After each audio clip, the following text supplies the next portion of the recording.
सर्वसाधारणपणे टेंटेटिव्हली जे आहे, जे काही राष्ट्रवादी काँग्रेस पक्षाचे जे नेते प्रफुल्लभाई असतील, तटकरे असतील, मी त्याच्यामध्ये होतो. आपला मुंडे धनंजय वगैरे टेंटेटिव्हली असं ठरलं होतं की उद्या मीटिंग घेऊन CLPचे सुनेत्राताईंचे जे आहे नाव आपण CLP लीडर म्हणून फायनल करायचं आहे. तर ते अजून पत्र वगैरे काय त्यांनी काही निघालं नाहीये.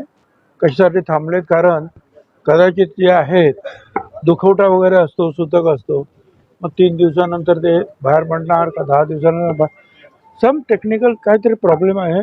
आणि स्वतः तटकरे आणि प्रफुल्लभाई त्याच्यामध्ये लक्ष घालत आहेत.